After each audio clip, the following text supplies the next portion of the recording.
Live from our 7 Tasmania studios, your nightly news with Kim Miller begins now. Good evening everyone and thanks for joining us. First tonight, the state government has released its much anticipated business case for the Macquarie Point Stadium, now asking the Commonwealth for $135 million less in federal funding. Labor is questioning the timing of the announcement while sharing concerns over the financing. The Premier dropping the Macquarie Point business case just days before Christmas. What we have is a business case of which is compelling, of which stacks up in terms of the jobs created, economic benefit, and this is far more than one stadium and an AFL team, of which we've been advocating for, of course, for many decades now.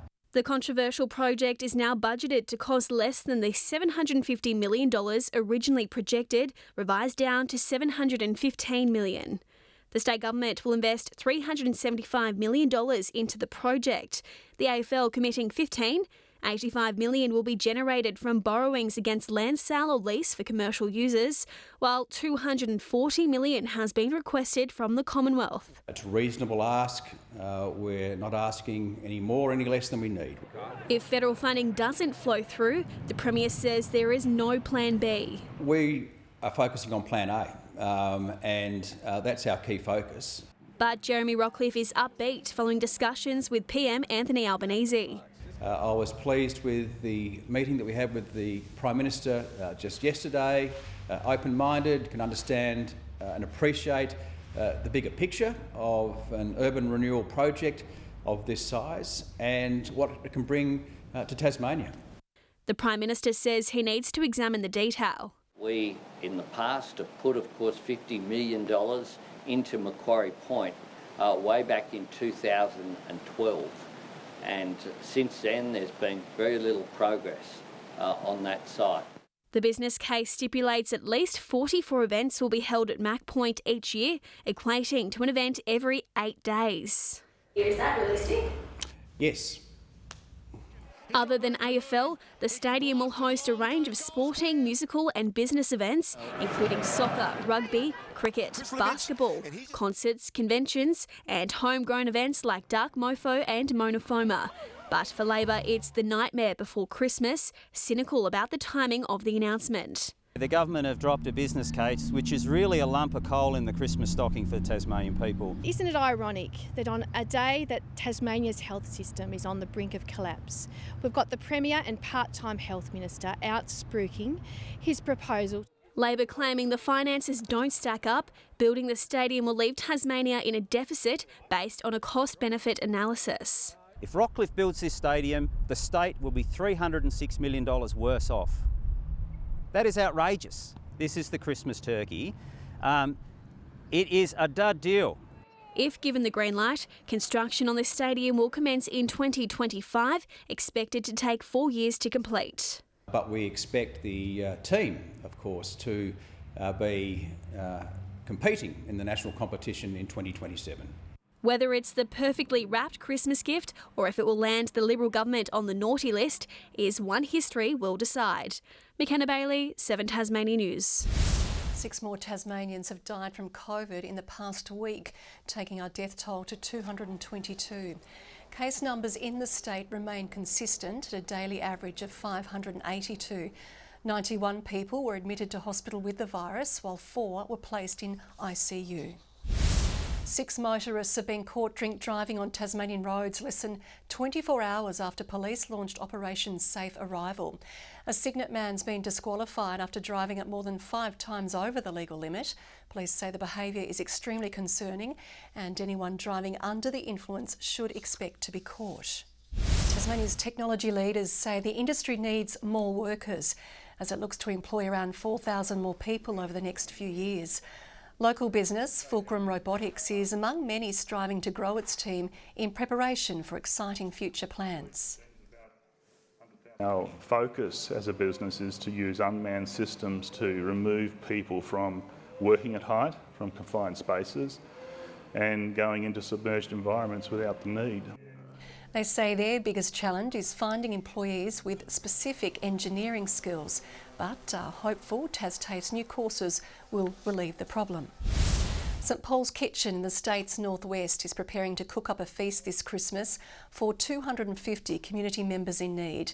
The man behind the mission, Paul Hosking, has been helping the community through the initiative for nearly a decade. It's been a great thing just to be part of the community. I think the biggest part is the community have been part of this. They're not joining my club, they're joining our club. This is their place as well as it is mine. St Paul's Kitchen, and indeed Paul himself and other volunteers, are really a fantastic example, and we should be reminded of the fact that there are many Tasmanians that continue to do it tough. The Christmas festivity not only helps feed vulnerable Tasmanians, but also encourages fellowship during what can be a difficult season for some. Organisers have proclaimed this year's Taste of Summer could be the best edition yet, with the weather forecast showing sun, sun and more sun. The iconic event is welcoming a refreshed layout, new stall holders and the best produce the state has to offer. What does summer taste like? Tastes fresh and crisp, cool and of high quality. The finishing touches are going on this year's Taste of Summer. The forecast is in, the weather looks magnificent, the ticket sales are starting to fly. We think this could be the best taste yet. Organisers are expecting to hit the 8,000 patron limit several times over the week. Stalls are ready to serve up Tassie's finest produce. Ciders, beers and wines are waiting to be poured. And the stage is ready for Daryl Braithwaite and his anthemic tunes to rock New Year's Eve. It's a critically important event for Tasmania. Previous studies have shown upwards of $40 million economic impact to the state. So it's about us ensuring that continues. About 25 new stall holders have also joined this year's event. This year the food hall has far less seating and far more open space. Organisers say they want as little traffic as possible while getting to stalls, and for people to go out and enjoy the sun. The Taste of Summer begins on Tuesday. Josh Duggan, 7 Tasmania News. And while Tasmanian talent is set to share the stage with some of Australia's biggest interstate acts and a new concert series taking over Launceston's CBD, Civic Square will play host to the summer series over 4 dates between January and March. We're really looking forward to celebrating the wonderful local talent that we have here, both emerging and developed musicians and groups, and celebrating that through this collaboration. It will be really exciting and it'll be really great to learn from them and learn from their expertise as a young musician. Tickets can be purchased from the event's Facebook page. A local raspberry farm has been under pressure in the lead up to Christmas, anxiously waiting for its crops to ripen. Workers say there were twice as many berries this time last year, the shortage coming down to a cold start to summer. Fresh, flavoursome and finally ready to eat after taking their sweet time to ripen. It's been a really cold late spring, cold early summer, so everything's been very slow. I'd say it's the slowest start to a season in the 25 years that I've been running this farm. With crops running 2 weeks behind schedule, Westaway Raspberry Farm's workers have been ready and waiting for their time in the sun. Only last week we woke up in the campsite and there was a frost, which is not very nice for summer, and it's been quite wet as well. Tasmania's warmer weather over the past few days has been a saving grace, helping the fruit mature just in time for Christmas. Now it's all hands on deck. It's a 4 o'clock start most mornings. Our pickers start at 7 o'clock, they finish at 3 o'clock. We're packing through till 6, 7 o'clock at night, and then we're loading trucks that evening to go out the next morning. The field is also open for people to pick their own produce. It's not something that you can do where we come from, and it's a bit of an adventure. Get to meet some lovely people and taste some great produce. They're just so crispy and so fresh. Taste is so sweet, amazing. But if you want to get a punnet in your palms, you'd better be quick. The week before Christmas is 1 week of just controlled chaos. We supply 4 or 5 times as many berries in the days leading up to Christmas as we do either side of Christmas. Brianna Boylan, 7 Tasmania News. And with the summer warmth arriving, so are the dangers of leaving children and pets in hot cars. Ahead of Christmas Day, pet owners are also being urged to protect their furry friends from the perils of the festive season. The summer safety message hoping to avoid a tragic outcome as the mercury rises. On a day like this where it's just peaking about 20 degrees, in a very short time the temperature in that car could reach 60 degrees. This year alone, the RACT has been called out to rescue more than 200 children and pets from locked cars. It's a situation which can quickly turn deadly. Yeah, minutes. It doesn't take long for the car to heat up. You know, within 20 minutes the heat starts escalating. Meaning time is of the essence when it comes to getting the doors open. It's important in these times not to panic. And to never leave a child or pet in a car unattended. If you think just leaving the window down, maybe only 5 or 6 centimetres, it'll be okay, you're wrong. Holiday warnings also extending to the dangers of the dinner table for our furry family members. While many animal owners know chocolate is a no-no for dogs and cats, the list of foods on the naughty list is much longer. It's a tough time of year, and having a sick furry friend at this time of the year is not a good thing for anybody, particularly the pet. Macadamia nuts, grapes, raisins, corn cobs, onions, turkey skin and fatty meats are all risky, especially if your pet is of the pint-sized variety. While small amounts might not be harmful, the RSPCA is urging Tasmanians to keep an eye on their animals, with Christmas decorations also posing a danger to some. I've seen the x-rays of all sorts of weird things inside dogs' tummies, so just be aware that they're around. Keeping the festive season merry and bright. Annie Green, 7 Tasmania News. In local business news, the Energy Minister says Marinus Link has taken a big step forward. A tender for manufacturing, construction and key equipment commissioning has gone to market today. Shortlisted bidders have been given the specifications and will be required to work with local businesses. Jack Jumpers head coach Scott Roth has praised his side for tidying up their performance in last night's big win over Illawarra. Imports Milton Doyle and Rashad Kelly had big nights as Tasmania overpowered the lowly Hawks to set up a Boxing Day blockbuster against the Breakers. An early Christmas present for the Nest, with a 2-game losing streak snapped. It was definitely a focus tonight of just making sure that we're up the floor and being who we're supposed to be. And these guys did a really good job. Looking to ring in the festive season, Tasmania started brightly, but the Hawks were Christmas Grinches early on, racing to a 6-point quarter-time lead. Ding, ding. Not this time. Frolling the offensive board. The tide turning in the second quarter, Tasmania scoring 29 points to 14. Milton Doyle and Jack McVeigh also began taking control. Milton Doyle, step back 3. You bet. The kick ahead. Jack McVeigh goes upstairs for the 2-hand jam. Sam Froling a lone hand for Illawarra, but without their imports, the game slipped away in the second half. The Jack Jumpers finding form at the net. McVeigh, Krislovic, 3. And in defence. Tidying up some of those things and just all of our guys really just all in for each other and loving each other and just rallying around the culture that they have. And Rashad Kelly also starred. He and Doyle leading the Jackies with 14 points each. Now Weeks with the steal. Not over yet. Downhill McDonald, Kelly! Party time for the Jack Jumpers. Doyle found time to audition for the Harlem Globetrotters as the lead grew beyond 20 points. The 87-60 win sets up a big Boxing Day match against the ladder-leading Breakers. But first, I'm more worried about Christmas and spending time with my daughter and those kind of things. The coach, meanwhile, can lay claim to Player of the Week.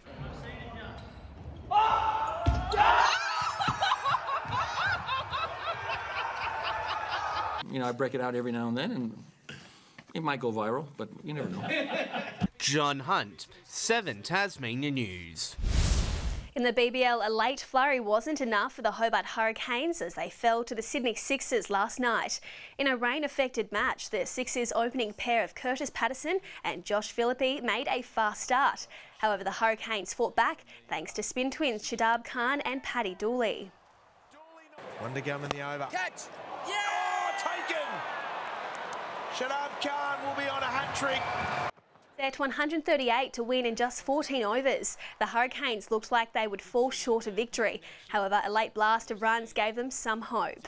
Over the top with Neeson coming in. He gets a full toss.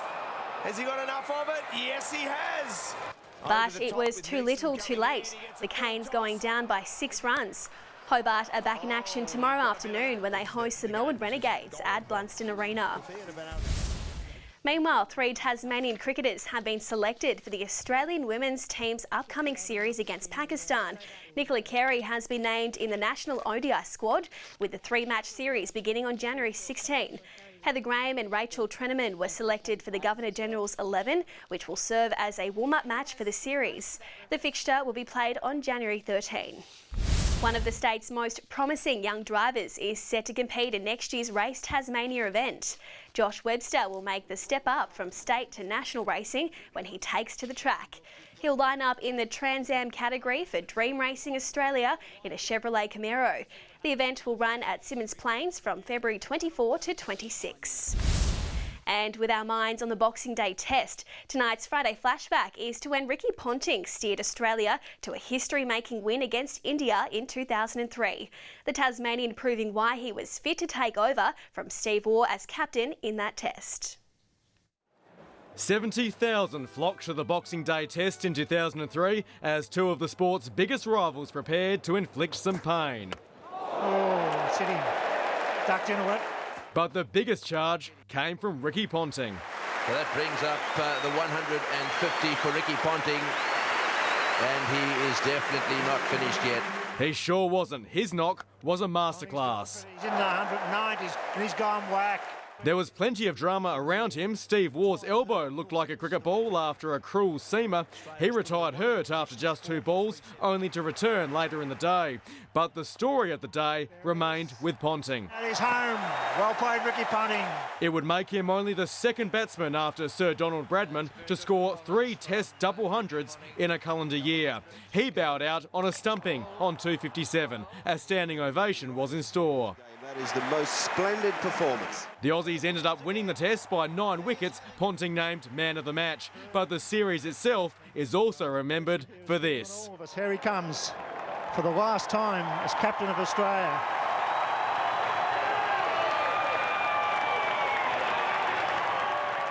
Steve Waugh, on his home SCG, had his send-off in front of an adoring crowd, all there to see the lord of the baggy green. Captain-in-waiting Ponting was caught on 47. Where's my fairy tale gone?